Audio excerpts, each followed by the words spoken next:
This is why your airline tickets are so precious right now. For further than 2 times, the main content of discussion enough far and wide has been the impact of COVID-19. Now that the worst of the epidemic seems to be over and people are traveling further freely again, another hot content is on the tips of everyone's speeches: precious airplane tickets. People are looking for breakouts, occasionally their first in time in a rush of what has been nominated vengeance trip. Internet quests show sky-high airfares for numerous routes, yet trippers with wanderlust are concluding to absorb the advanced costs after being predicated for so long. The demand is off the maps, Delta Airlines Incorporated Chief Executive Officer Ed Bastian said at an assiduity conference last week, noting that fares this summer perhaps 30% advanced than pre-pandemic situations. It's coming with rest, it's coming with ultra-expensive guests, it's coming with business, it's coming with transnational. It does not count what the order is. Global movement. The trend is across topographies, though some places are more squeezed than others. Quests for a return frugality class ticket between Hong Kong and London on Cathay Pacific Airways Ltd. In late June turn up prices as high as $, which is further than 5 times the typical cost before the epidemic. Direct breakouts between New York and London around the same time bring further taunts in the frugality. Ticket prices are really precious these days, said Jacqueline Koo, who works in tourism.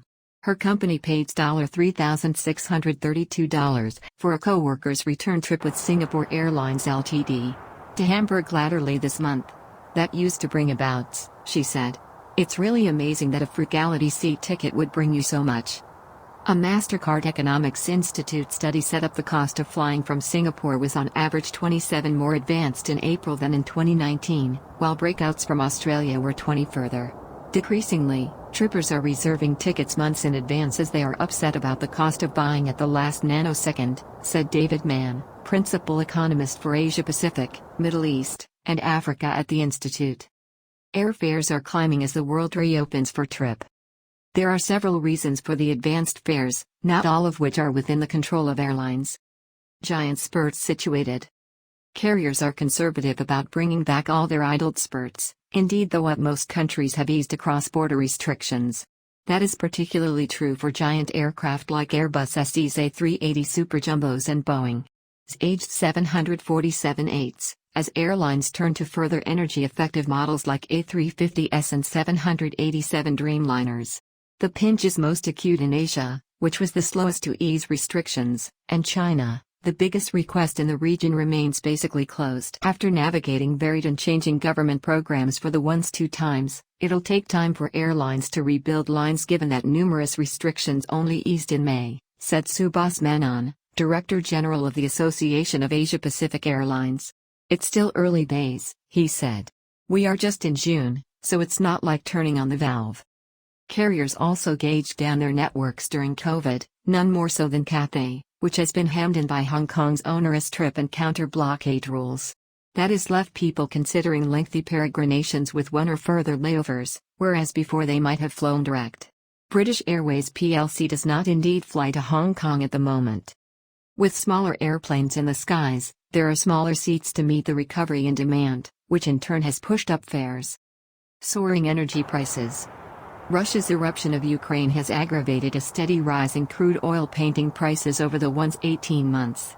Spurt energy now represents as important as 38% of an average airline's costs, over from 27% in the times leading to 2019.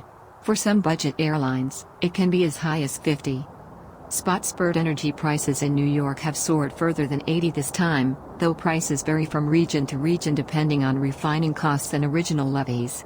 Numerous U.S. carriers have been suitable to cover the increased energy costs so far, but only by passing them along to trippers in the form of advanced fares.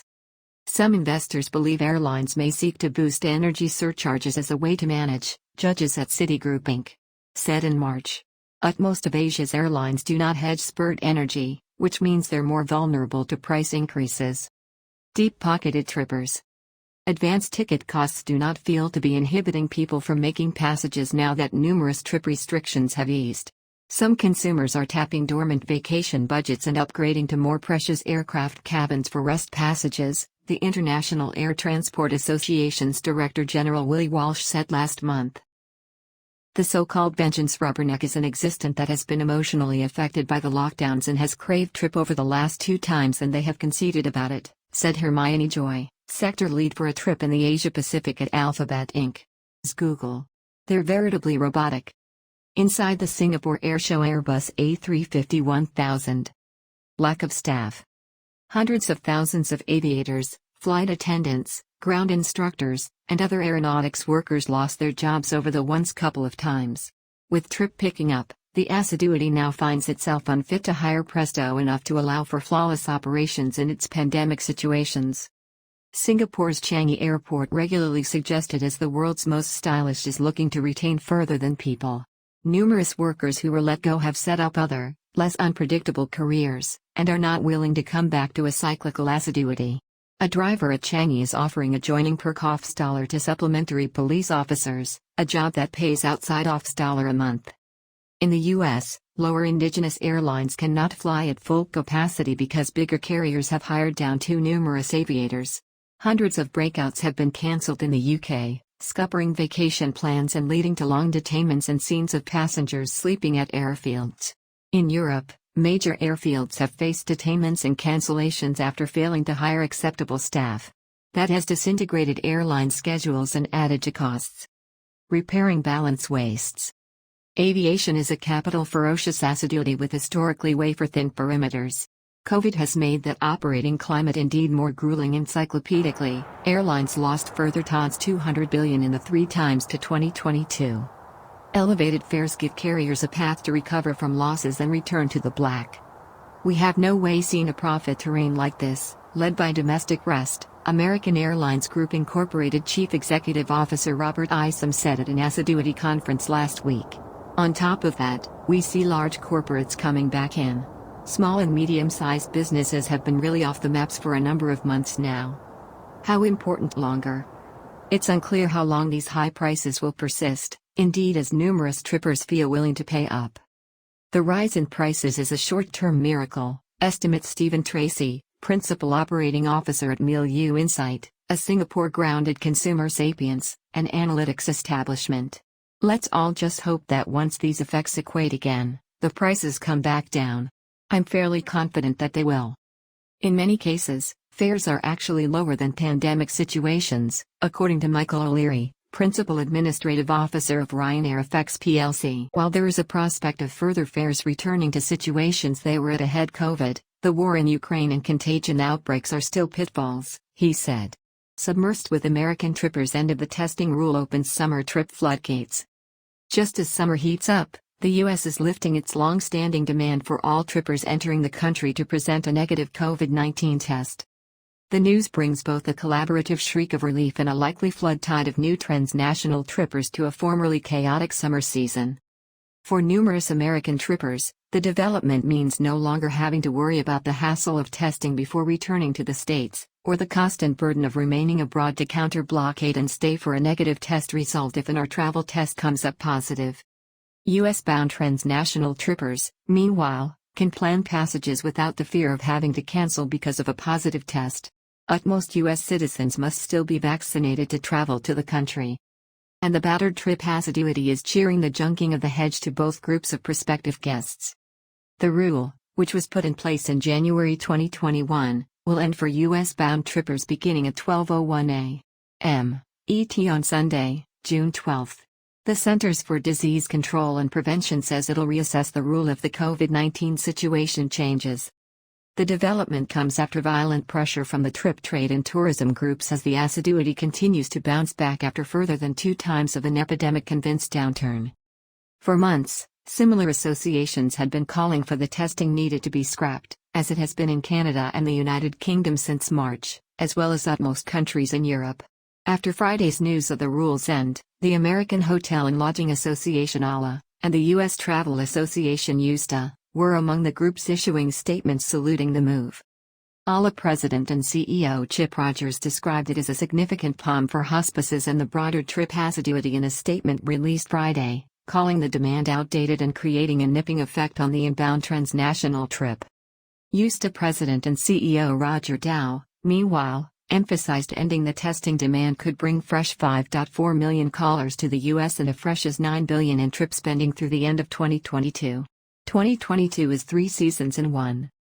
Indeed, as numerous in the trip assiduity support the development, some experts are advising about the increased demand, dropped vacuity, and advanced prices sure to come as a result, aggravating what has formerly been chaotic trip geography both stateside and abroad. Europe is going to be submersed with American trippers, Mina Agnos, chairman of Travelive, an agency specializing in trips to Greece with services in Athens and Delray Beach, Florida, told CNN Travel via dispatch. In speaking with trip advisors across the U.S., the agreement is 2022 is 3 seasons in one. Hotel vacuity is veritably tight and original services similar as attendants, motorists, original air, ferry, and rail service, and cabs will all be at capacity this season, Agnos said. It's an assessment the tourism assiduity, especially the hostel sector, is thrilled to see. Chitra Stern, CEO of Martinho Resorts, a family-centric luxury hostel group with parcels across Portugal, said the U.S. testing restrictions have held numerous trippers back from planning passages abroad, especially families, which are the brand's core demographic. Because a negative test is no longer needed to return to the U.S., Stern expects to see a swell in the U.S. grounded guests, the top request for Martinho's property in town Lisbon, reserving stays in Portugal and throughout Europe. We now anticipate drinking numerous further Americans reserving last-minute summer passages and long weekend megacity breaks, Stern said. Laura Citron, CEO of Visit London, expects to see an analogous bump in U.S. trippers, who make up London's largest inbound tourism request, heading to the capital megacity this summer. Throughout the epidemic, we saw harpoons in bookings from the U.S. to London when trip restrictions had been lifted, Citron told CNN Travel via textbook communication, adding flight passengers from the U.S. to London nearly reached pandemic situations during the week of the Platinum Jubilee Fests. According to Agnos, trippers with their hearts set on a Greek holiday this summer should start planning their passages incontinently, and anticipate contending with crowds. However, the Mediterranean country is poised to see an overflow of tourism in the coming months, so much so, if Agnos' business is any suggestion. It's a first in the trip driver's 21-time history. Hotel vacuity is a serious concern, indeed in areas like Athens and Mykonos, where force was always acceptable, Agnos explained. It's the first time we've ever had to stop taking on business due to the lack of vacuity. A boost in transatlantic demand.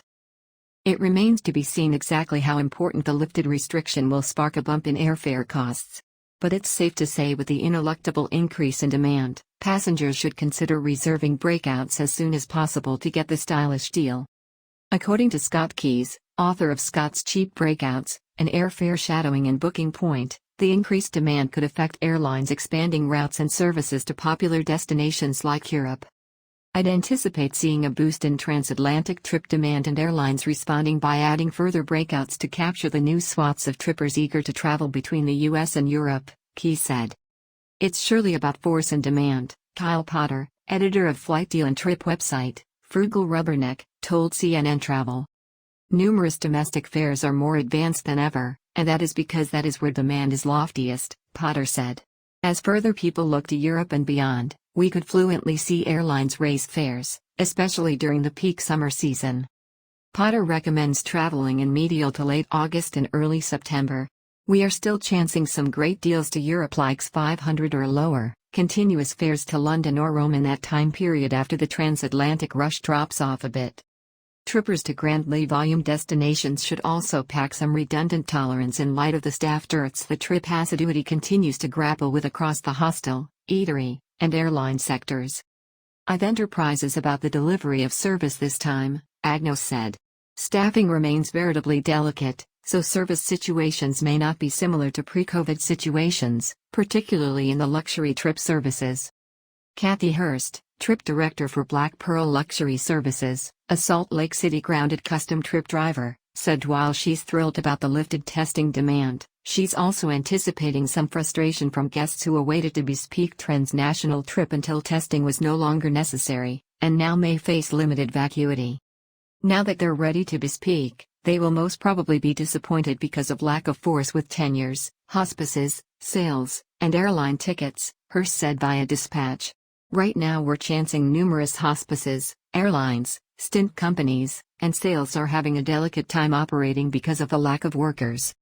Like Agnos, Hearst has noticed a significant supplement in inquiries and bookings to European hotspots including France, Greece, Italy, and the United Kingdom. She said destinations in the Caribbean and Mexico also are extremely popular, and demand across the board has been so high that some of her associates are turning down requests to bespeak custom passages. These planners are a lot of fun to plan but veritably time-consuming, and so numerous councils are turning down new guests because we're so submerged with requests, Hearst said.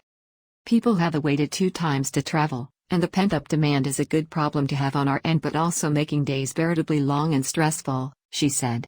Hopefully, effects will level off in the coming months, but for now, the trip is hotter than I've seen it in my 20-plus times in the assiduity.